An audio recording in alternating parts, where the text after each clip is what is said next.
In a quiet suburb of Boise, Idaho, a gardener's prized tomatoes become the target of a stealthy thief from the Neighborhood Homeowners Association. What begins as a petty annoyance spirals into a cunning game of revenge involving the world's hottest peppers, hidden cameras, and a battle for control that threatens to unravel the community's fragile peace. The morning sun hadn't yet burned off the dew when I stepped onto my back porch, coffee mug warming my hands, the familiar scent of damp earth rising from my garden in the Boise suburbs. Late spring in Idaho carried that crisp edge, the kind that made every breath feel sharp and alive, and I'd grown to love it since moving to Crestwood 3 years ago. My garden was my sanctuary, a patchwork of raised beds where tomatoes ripened under careful tending, their red skins glistening like little promises of summer. I'd spent months coaxing them from seed to fruit, each one a small victory against the monotony of my freelance design work. That morning, though, something was off. I squinted through the steam rising from my mug, my gaze drifting to the nearest bed, and froze. Where 6 plump tomatoes had hung the day before, only empty stems remained, dangling like severed lifelines. I set the mug down harder than I meant to, the clink against the wooden railing jarring in the stillness. My first thought was animals, raccoons, maybe, or a particularly bold squirrel. Boise's wildlife wasn't shy about raiding suburban yards, and I'd lost a zucchini to a deer once, its hoofprints mocking me in the soft soil. But this felt different. No scattered leaves, no half-eaten remnants, just clean cuts where the fruit had been plucked. I stepped off the porch, the grass cold against my bare feet, and crouched beside the bed. The stems weren't torn or gnawed, they'd been snapped with precision, as if someone had known exactly how to twist them free without bruising the plant. My pulse quickened, a faint prickle of unease creeping up my spine. This wasn't nature's chaos. This was deliberate. I straightened, scanning the yard. The fence stood intact, its weathered cedar planks too high for a casual leap, and the gate's latch clicked shut as always. Beyond it, Crestwood stretched out in orderly rows, manicured lawns, pastel houses, the kind of neighborhood where people waved over picket fences but rarely lingered. It was quiet, save for the distant hum of a lawnmower and the occasional bark of a dog. Nothing seemed out of place, yet the emptiness in my garden gnawed at me. I circled the beds, counting. 8 tomatoes gone across 3 plants, all from the ripest clusters I'd planned to harvest that weekend.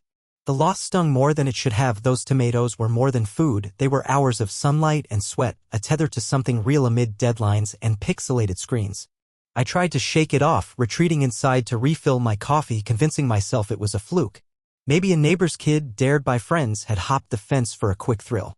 Kids in Boise weren't above petty mischief. I'd seen them kick over trash cans on Halloween, but this felt too neat, too purposeful.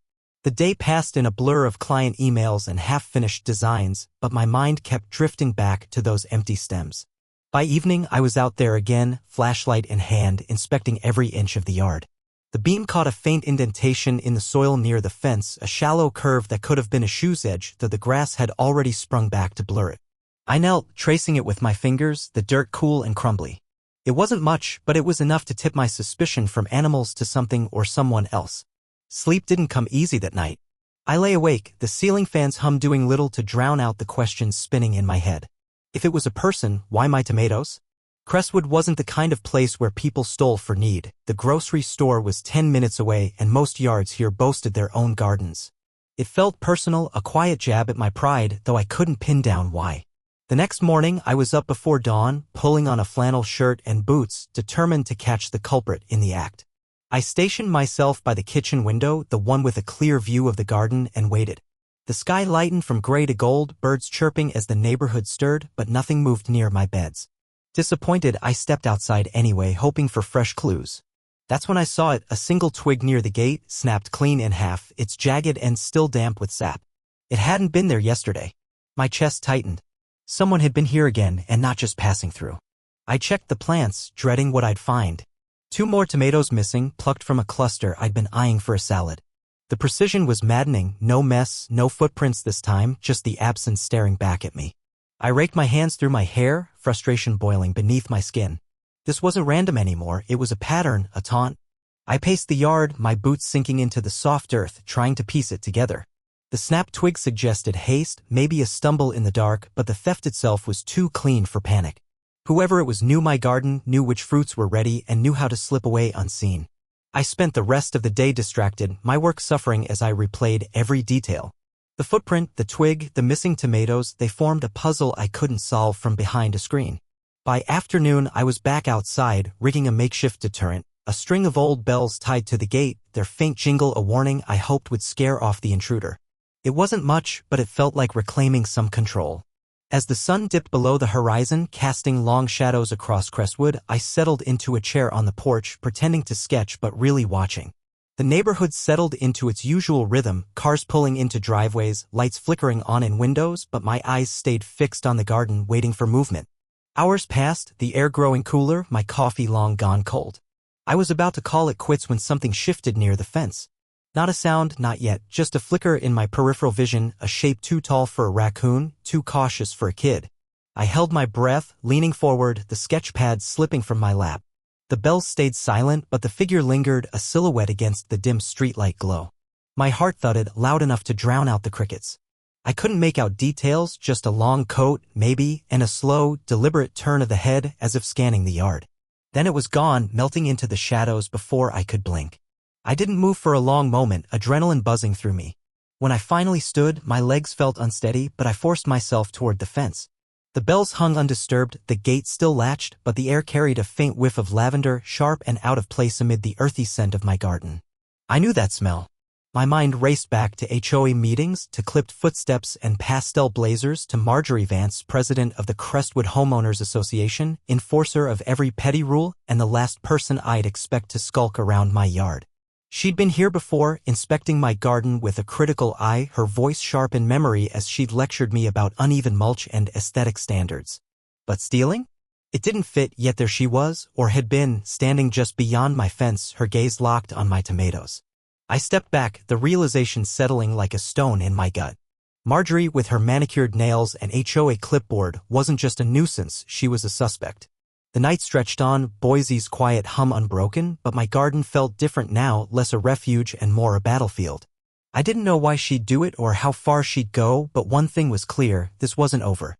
Whatever game she was playing, I'd find out and I'd make sure she regretted starting it. The Boise morning greeted me with a chill that clung to the air, the kind that seeped through my flannel shirt as I stood on the porch, staring at my garden like it might confess its secrets. Sleep had been a fleeting thing, chased away by the image of that silhouette near my fence. Tall, deliberate, and scented faintly with lavender. Marjorie Vance's name pulsed in my mind, a drumbeat I couldn't silence. She'd always been a thorn in Crestwood's side. Her HOA clipboard a scepter she wielded to enforce rules nobody else cared about. But theft? It seemed absurd, yet the pieces fit too well to ignore. Her inspections of my garden last summer had been relentless. Every drooping leaf noted, every uneven row critiqued as if my tomatoes threatened the neighborhood's very soul. I'd brushed it off then, but now, with 8 more fruits vanished since yesterday, her presence by my fence felt like a clue I couldn't dismiss. I sipped my coffee, the bitterness grounding me as I scanned the yard. The bells I'd strung on the gate hung limp, their silence mocking my efforts to catch the thief. No new footprints marred the soil. No snapped twigs betrayed a clumsy escape. Just the same eerie precision. Another 4 tomatoes plucked clean from their stems. The loss gnawed deeper today, not just for the fruit, but for what it meant. Someone was watching me, studying my habits, slipping through my defenses with a confidence that bordered on arrogance. I set the mug down and paced the garden's edge, my boots sinking into the dew-soaked grass. The air carried Boise's familiar spring scent, pine and damp earth, but that faint lavender lingered in my memory, a ghost I couldn't shake. I needed proof, something solid to anchor my suspicions, because right now, they were just shadows dancing in my head. The day stretched ahead, my design work piling up on the desk inside, but I couldn't focus. Instead, I found myself wandering Crestwood streets, telling myself it was just a walk to clear my mind. The neighborhood unfolded in its usual order. White picket fences, blooming lilacs, the hum of sprinklers, but it felt different now, like a stage where everyone played a part one hadn't learned. I passed houses I'd seen 100 times, their windows reflecting the morning sun, and wondered who else might know about my garden's losses. Crestwood wasn't a place for secrets. Gossip spread faster than weeds here, yet no one had mentioned anything odd. That silence only sharpened my unease, as if the thief's precision extended to the neighborhood itself. keeping everyone blissfully unaware or complicit. My path took me past Marjorie's house, a corner lot with a lawn so perfect it looked painted. Her mailbox stood arrow-straight, the flower beds clipped to military precision, a testament to her obsession with control. I slowed, my pulse quickening, half expecting to see her peering through the blinds. The windows stayed dark, but a fresh stack of HOA violation notices sat on her porch, their corners fluttering in the breeze. I imagined one with my name on it, citing some invented infraction. Too many tomato plants, perhaps, or insufficiently symmetrical stakes. The thought almost made me laugh, but it died in my throat. If Marjorie was behind this, she wasn't just stealing fruit. She was toying with me, testing how far she could push before I pushed back. I turned away, the weight of her possible guilt settling heavier with every step. Back home, I tried to bury myself in work, but my eyes kept drifting to the window, to the garden that no longer felt mine. By dusk, I was restless, the bell's failure gnawing at me like a bad debt. I needed something better, something that wouldn't just scare but reveal. The idea hit me as I rummaged through my garage for a ladder motion sensor lights, the kind I'd seen at a hardware store downtown. They'd flood the yard with light at the first hint of movement, no subtlety required. I drove to the store, Boise streets quiet under the fading sun, and bought 2 floodlights, their boxes promising unmatched detection. The cashier's raised eyebrow stayed with me as I loaded them into my car, a reminder that normal people didn't turn their backyards into surveillance zones over missing tomatoes. Installing the lights took longer than I'd planned, my hands fumbling with screws in the gathering dark. I mounted one near the gate, its lens aimed at the garden's heart, and another by the fence where I'd seen the silhouette. The setup felt like a declaration, a line drawn in the dirt. I tested them, stepping into their range, and winced as the yard blazed white, every leaf and stem exposed. It was harsh, almost accusatory, but it was necessary. I retreated inside, the house's quiet wrapping around me, and waited. Midnight came and went, my laptop opened to a blank design file, my attention fixed on the window. The lights stayed dark, the garden still, but I couldn't relax. Every creak of the house, every rustle of wind, set my nerves alight. Then, just past 2 a.m., it happened. The yard erupted in light, sharp and sudden, like a camera flash frozen in time. I jolted upright, heart slamming against my ribs, and pressed my face to the glass. The garden glared back, empty at first glance, but movement flickered near the fence. A shape, low and quick, darting out of the beam's reach. It wasn't clear enough to identify, just a blur of motion, but it was human, no question. The lights snapped off, plunging the yard back into shadow, and I stood there, breathless, straining to see more. Nothing followed. No bells, no gate creaking open, just silence thick enough to choke on.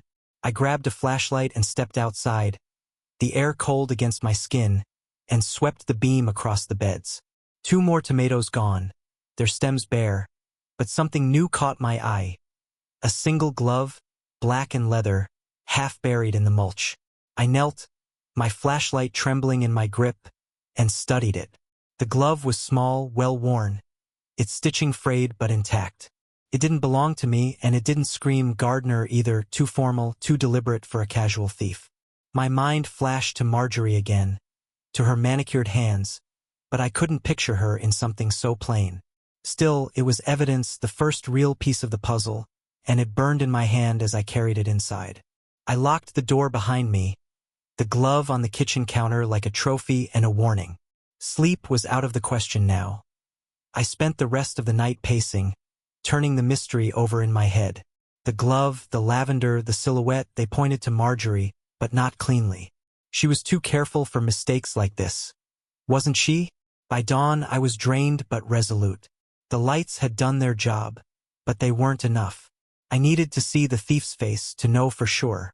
A camera, hidden, wireless, the kind hunters used for trails, became my next obsession. I ordered one online, paying extra for same-day delivery, and spent the day rigging a temporary defense. A row of stakes around the garden, their tips sharpened just enough to deter a careless step. It wasn't much, but it bought me time. As the sun set, casting Crestwood in a golden haze, I stood by the fence, the glove still heavy in my pocket. The neighborhood looked peaceful, its secrets buried under polite smiles and trimmed hedges. But I knew better now.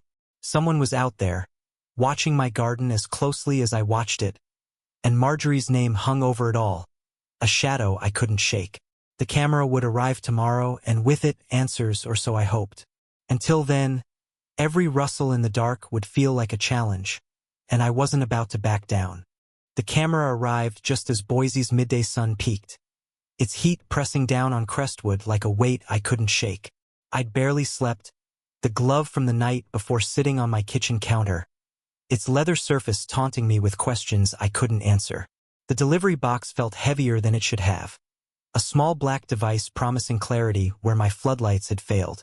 I tore into it with a restless energy, my hands trembling as I synced it to my phone, the app's interface glowing with a live feed of my empty porch.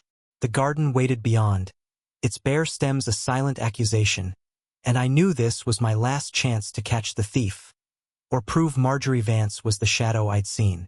I chose a spot among the tomato plants, nestling the camera beneath a canopy of leaves, its lens angled to capture the gate and the beds.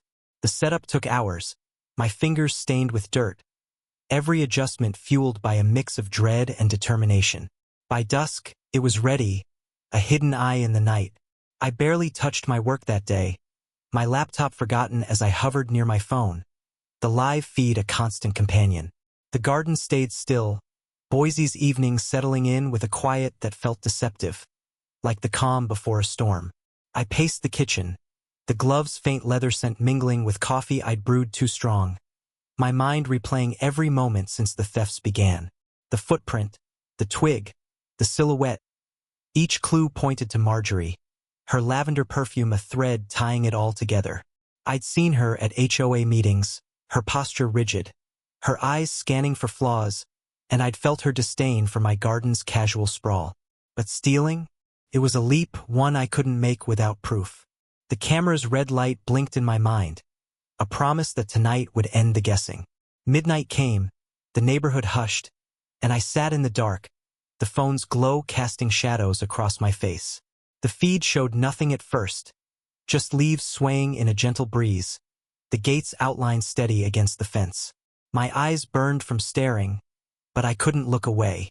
Then, just past 1 a.m., the screen shifted. A figure slipped through the gate, tall and deliberate, moving with a grace that chilled me. The camera caught every detail, the long coat, the gloved hands, and, as the figure turned, Marjorie's unmistakable profile, her graying hair tucked under a scarf. My breath caught, a surge of triumph and rage flooding through me. She paused, her head tilting as if sensing the trap, then reached for a tomato, her fingers deft as they snapped it free. She tucked it into a bag, glanced around, and vanished back into the night, the gate clicking shut behind her. I replayed the footage, my heart pounding, the evidence undeniable. Marjorie Vance, HOA tyrant, was my thief. Bold, methodical, and utterly shameless. The tomatoes weren't just fruit to her.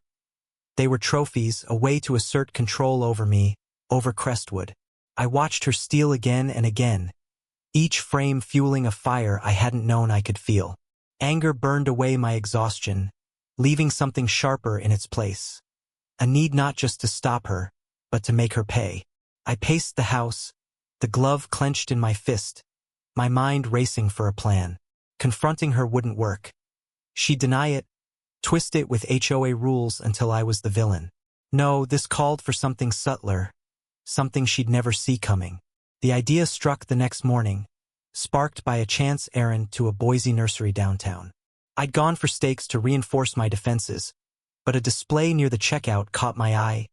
Scotch bonnet peppers, their wrinkled skins a vivid red, a sign boasting their heat. Not for the faint of heart. I froze, the memory of a friend's tear-streaked face after a chili challenge flashing back. These weren't the hottest peppers out there, not like Carolina Reapers, but they packed enough punch to punish, and their shape mimicked a tomato's just enough to deceive. A grin crept across my face, slow and dangerous, as the plan took root. I'd plant them among my tomatoes, let them ripen unnoticed, and wait. Marjorie's next theft would be her undoing. A fiery lesson she couldn't ignore. I bought a tray of seedlings, their tiny leaves innocent in their pots, and drove home with a thrill I hadn't felt in years. The nursery's earthy smell clung to me as I knelt in the garden, the camera still watching from its perch. I chose spots near the ripest tomatoes, digging small holes with a trowel, my hands steady despite the adrenaline. The Scotch bonnets went in one by one, their roots settling into the soil, a secret army taking shape. I covered them with mulch, blending them into the beds, their future heat a promise I could almost taste. The process became a ritual, each plant a step toward justice, my frustration channeling into something tangible. I imagined Marjorie's smug face twisting in shock, her control slipping as the spice hit, and the thought kept me going through the afternoon's heat. Days passed, the seedlings stretching toward the sun, their growth a quiet rebellion under Boise's endless sky.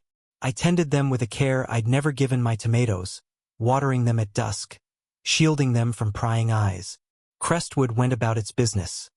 Lawnmowers buzzing, kids biking past.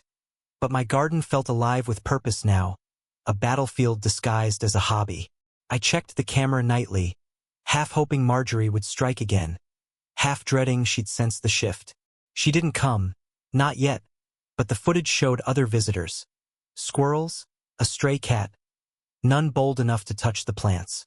The glove stayed on my counter, a reminder of her trespass, and I found myself tracing its stitches absent-mindedly, plotting each move like a chess game I couldn't lose. By week's end, the Scotch bonnets were thriving, their stems thickening, tiny buds hinting at the chaos to come. I stood over them one evening, the air cooling as Boise's stars blinked awake, and felt a strange pride. These weren't just peppers. They were my defiance, my answer to Marjorie's thefts. The camera's lens glinted nearby, a silent partner in my scheme, and I wondered how long I'd wait. She'd come back. Her pattern was too clear to break now. The tomatoes still tempted her, their red skins a lure she couldn't resist, and soon she'd find my trap. I pictured her reaching out, confident as ever, only to unleash a fire she couldn't contain. The thought sent a shiver through me. Not fear, but anticipation, sharp and electric. I turned back to the house, the garden's quiet belying the storm it held. Marjorie had started this, picking at my piece until it unraveled, but I'd finish it. The Scotch bonnets were my weapon, their heat a reckoning she'd never forget.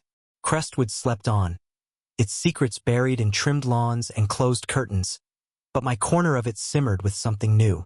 The seedlings stretched upward, their fiery promise growing stronger, and I knew the next move was hers. When she made it, I'd be ready, and the game would change forever. Boise's summer heat had crept into June, the kind that lingered past dusk, wrapping Crestwood in a sticky haze as I stood over my garden, the Scotch bonnet peppers glowing like embers among the tomatoes. Weeks had passed since I'd planted them, their wrinkled skins ripening to a deceptive red, blending seamlessly with the fruit they mimicked.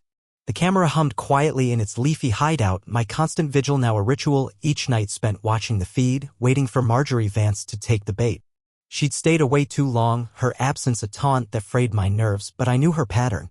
The tomatoes were her weakness, a prize she couldn't resist forever, and the peppers were my trap, their heat a silent promise of retribution. I tended them with a care that bordered on obsession, my hands brushing their stems as if coaxing them to grow faster, my mind replaying the footage of her theft until it burned behind my eyes. The air felt heavy that evening, Boise's sky bruising purple as I watered the beds, the soil drinking greedily under my careful pour. The Scotch bonnets stood out now, their shape slightly off from the tomatoes, more angular, more menacing if you knew what to look for. I didn't dare touch them, their potency a mystery I'd read about but never tested. Online forums had warned of their sting, hot enough to blister lips, to leave a mark that lingered for hours, and I imagined Marjorie's smug face crumpling under that fire, her control slipping in a way she'd never recover from. The thought carried a thrill, dark and sharp, but beneath it lurked a flicker of doubt. Was this too far? I pushed it down, watering the last plant, the hose's drip steadying my resolve. She'd started this, not me. I retreated inside as night fell, the house's cool shadows a relief from the day's heat. My phone sat on the coffee table, the camera app open, the garden's stillness filling the screen. I tried to work sketches for a client deadline piling up, but my eyes kept drifting to the feed, the anticipation a weight I couldn't shake. Hours ticked by, Crestwood's quiet deepening, the neighborhood's lights winking out one by one. I was half asleep, the phone slipping in my grip when the screen flared, emotion alert, sharp and insistent. My heart lurched, sleep vanishing as I fumbled to focus. The garden blazed into view, the camera's night vision painting it in eerie grays, and there she was, Marjorie, unmistakable even in the grainy feed, her scarf pulled tight, her coat swaying as she slipped through the gate. I leaned closer, breath shallow, watching her move with that same calculated grace. She paused, her head tilting as if sensing the trap, but greed won out.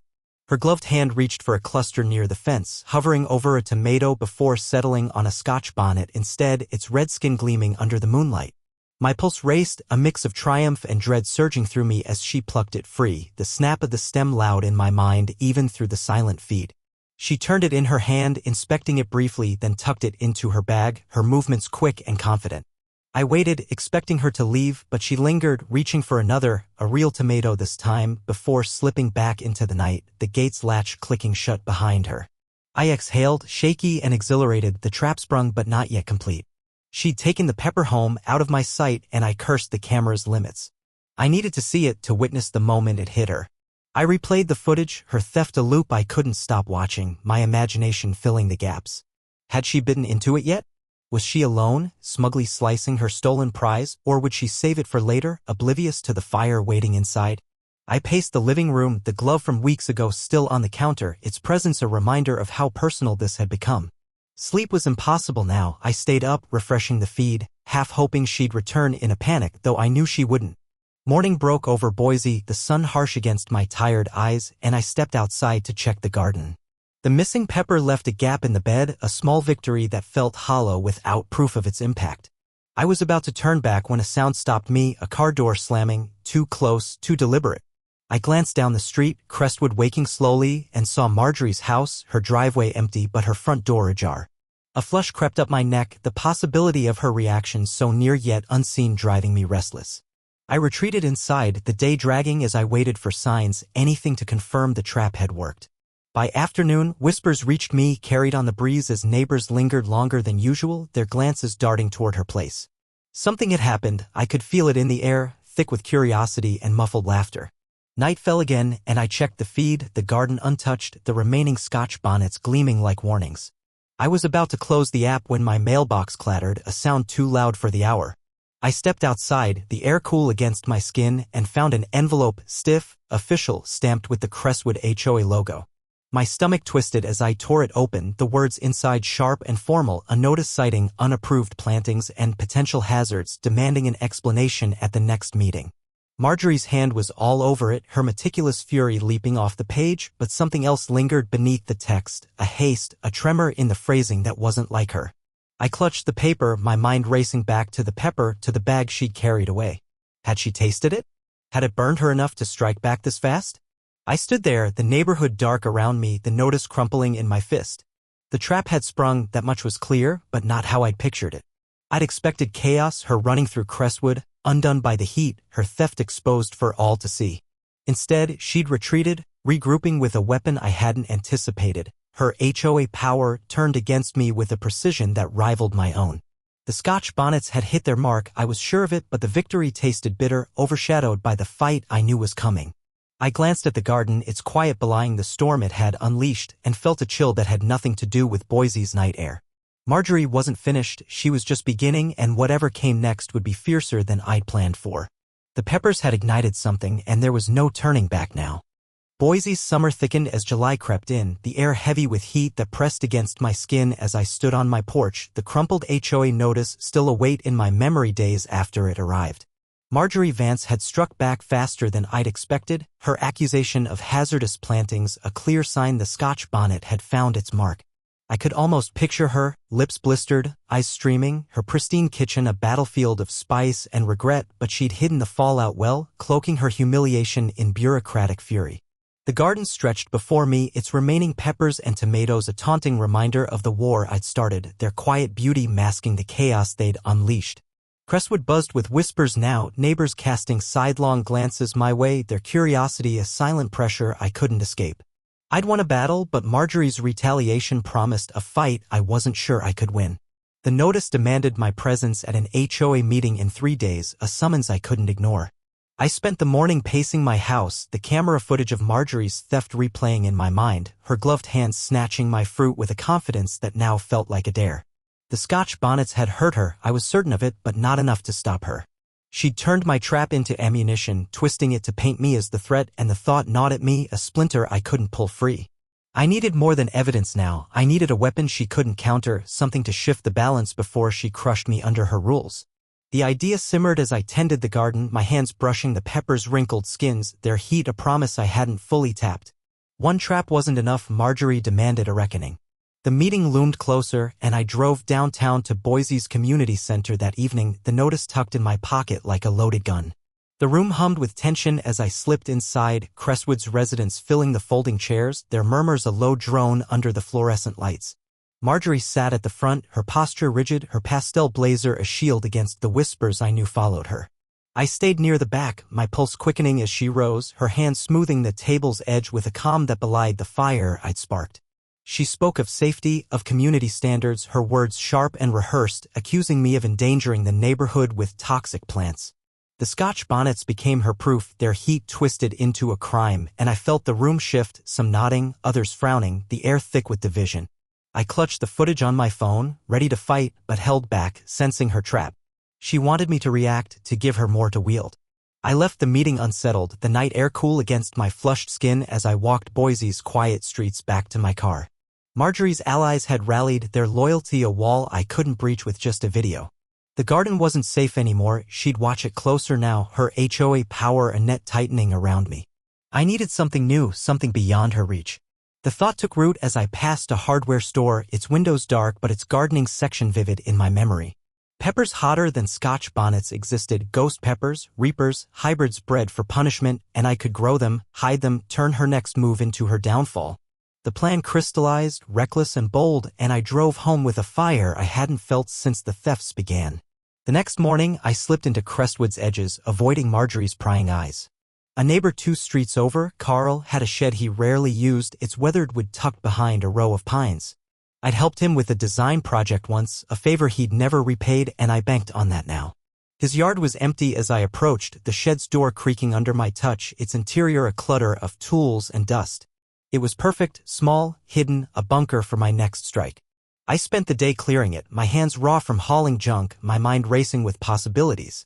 Grow lights ordered online, soil bags stacked in my garage, and a tray of hybrid seeds, ghost pepper crossed with Scotch bonnet, a nursery find I'd snagged on impulse, became my arsenal. I set up in secret, the shed's walls a shield against Crestwood's gaze, the pepper's future heat a pulse I could feel in my bones. Days blurred into nights as I nurtured the seedlings, their tiny leaves unfurling under the artificial glow, Boise's summer sun blocked by the shed's tin roof. I moved between home and Carl's yard under cover of dusk, my garden left as bait, its tomatoes ripe, its Scotch bonnets untouched, a lure for Marjorie's inevitable return. The camera stayed active, its feet a lifeline, but she didn't come, her silence a pressure building in my chest. The hybrid peppers grew fast, their stems thickening, their promise darkening with each passing hour.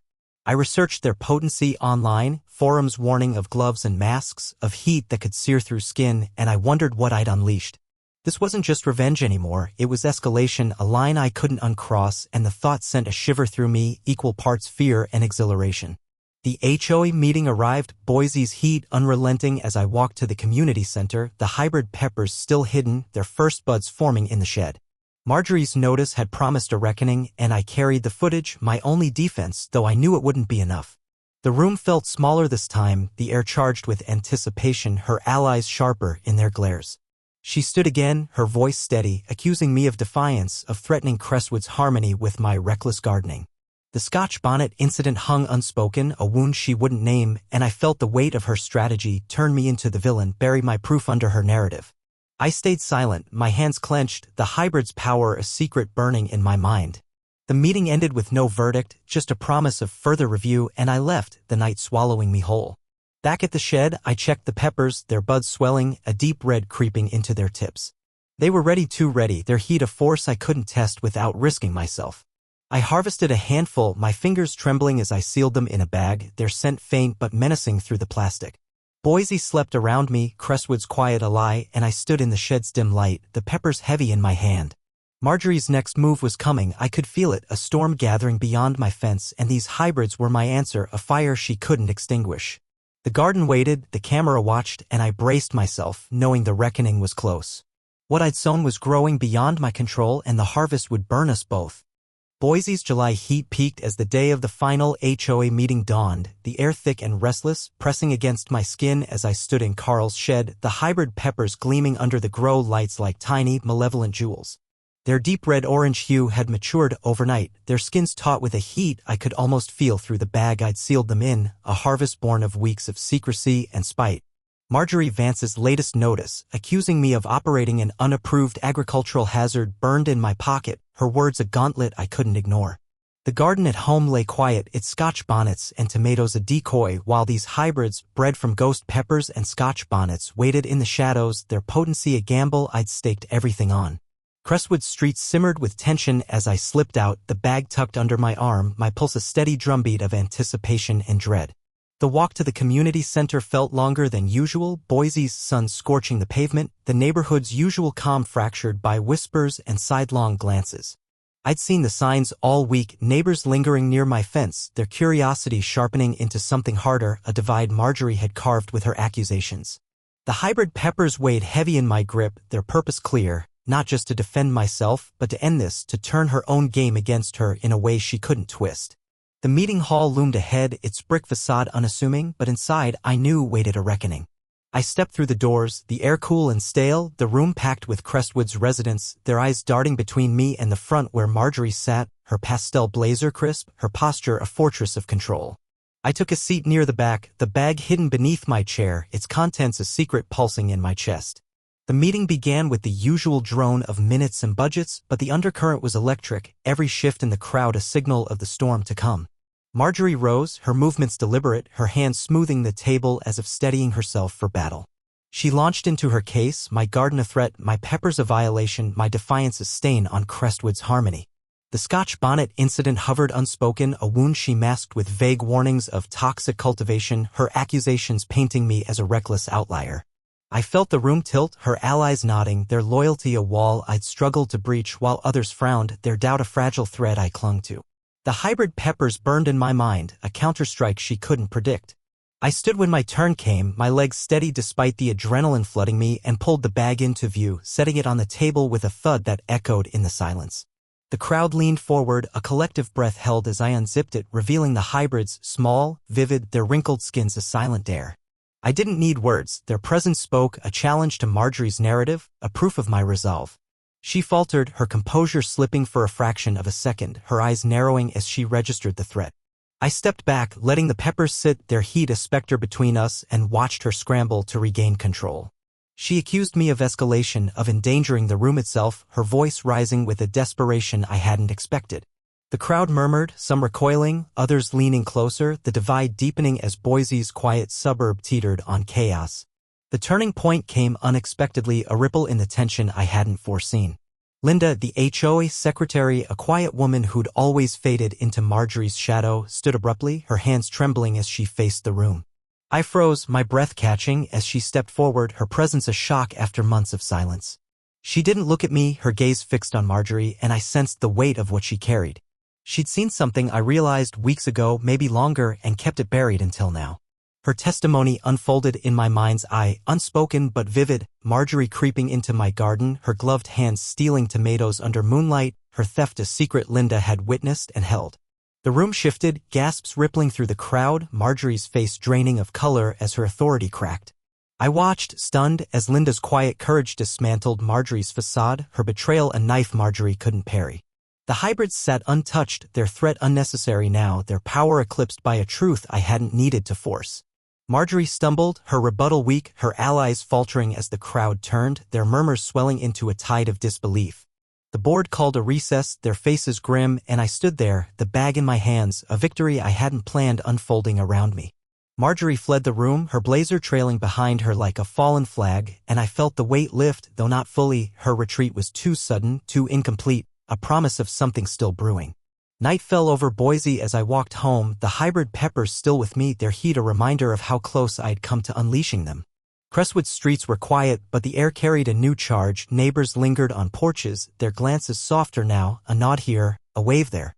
The garden welcomed me back, its tomatoes untouched, its scotch bonnets a relic of a fight I'd won without firing my final shot. I dismantled the camera the next day, its footage saved but unneeded, Linda's stand a shield I hadn't expected. The shed at Carl's stood empty, the grow lights dark, the hybrids buried in my compost, their purpose served without a taste. Days passed, Boise's heat easing into a gentler summer, and I reclaimed my garden, harvesting tomatoes in peace, their flavor sharp and sweet against my tongue. Crestwood settled, Marjorie's notices stopped, her presence fading from the streets, though I knew she watched from her perfect lawn, her pride a wound that wouldn't heal. The neighborhood shifted, gardens sprouted in yards once bare, a quiet rebellion echoing my own, and I felt a strange pride in it, a legacy I hadn't meant to leave. Yet sleep came fitfully, my mind tracing the edges of her silence, the certainty that this wasn't over, lingering like smoke. The peppers were gone, the war ended, but Boise's calm felt fragile, a veneer over scars I'd helped carve. I tended my plants, the soil cool under my hands, and wondered what grew beneath it all, peace or the roots of something hotter still. Boise's autumn arrived quietly, the air crisp with fallen leaves as I knelt in my garden, the last tomatoes heavy in my hands. Crestwood had changed, yards bloomed with defiance, neighbors nodded in silent alliance, Marjorie's shadow reduced to a flicker behind her curtains. The hybrid peppers were gone, their fire buried, but their echo lingered in the soil, a reminder of how far I'd gone. I'd won, reclaimed my peace, yet nights brought unease, the rustle of wind stirring memories of her footsteps. Linda's stand had shifted the tide, her quiet truth a gift I hadn't earned, and I tended my plants now with gratitude, not vengeance. The HOA stayed silent, its rules softened, but I knew Marjorie watched, her pride smoldering beneath Boise's calm.